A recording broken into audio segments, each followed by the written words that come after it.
যুদ্ধের ময়দানে গোলাগুলির চেয়েও এখন শক্তিশালী হয়ে উঠেছে তথ্যের লড়াই। ইরান, ইসরায়েল কিংবা গাজা সংঘাত টেলিভিশনের পর্দায় আমরা যা দেখছি, যে তথ্য পাচ্ছি তা কি সঠিক, নাকি যুদ্ধের ময়দানের সংবাদ এখন কেবলই একপাক্ষিক প্রচারণার হাতিয়ার?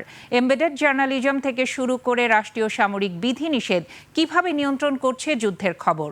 বিস্তারিত থাকছে সিরাত আল মুস্তাকিমের বিশেষ প্রতিবেদনে।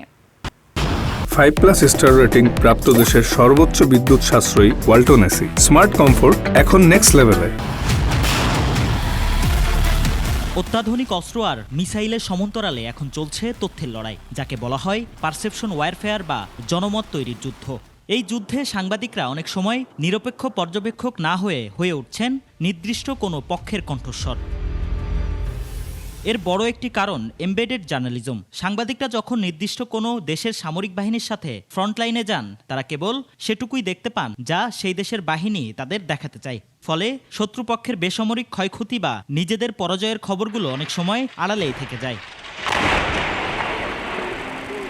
বর্তমানে ইরান কিংবা ইসরায়েল উভয় দেশে এখন যুদ্ধ সংক্রান্ত কোনো ভিডিও বা ছবি প্রকাশের আগে সেনাবাহিনীর অনুমতি নেওয়া বাধ্যতামূলক। এর ফলে যুদ্ধের নিষ্ঠুর বাস্তবতার বদলে কেবল সাফল্যের বয়ান প্রচারিত হচ্ছে। পশ্চিমা মিডিয়াগুলো এক ধরনের চিত্র, আর মধ্যপ্রাচ্যের মিডিয়াগুলোতে ঠিক তার বিপরীত চিত্র দর্শককে বিভ্রান্ত করছে প্রতিনিয়তই।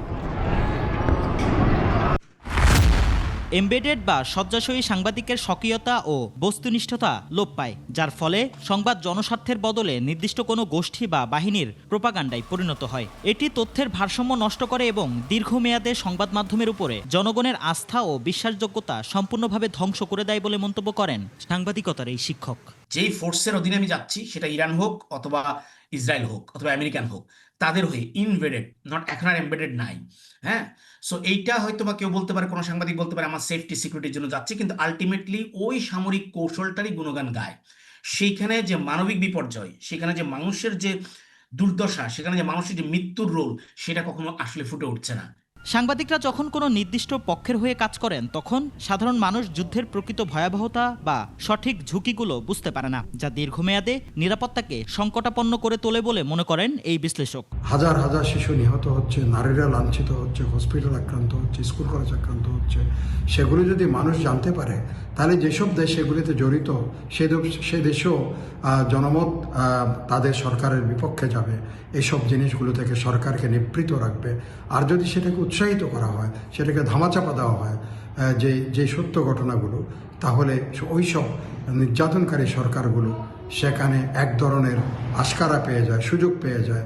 দিন শেষে তথ্যের এই একপাক্ষিকতা কেবল যুদ্ধের দীর্ঘসূত্রিতাই বাড়ায়, কারণ সাধারণ মানুষ যখন অন্ধভাবে এক পক্ষের খবর বিশ্বাস করতে শুরু করে, তখন সমঝোতার পথ বন্ধ হয়ে যায়। যুদ্ধের ময়দানে সত্য আজ কেবল ধ্বংসস্তূপের নিচেই চাপা পড়েনি, বন্দী হয়ে আছে প্রোপাগান্ডার বেড়াজালেও।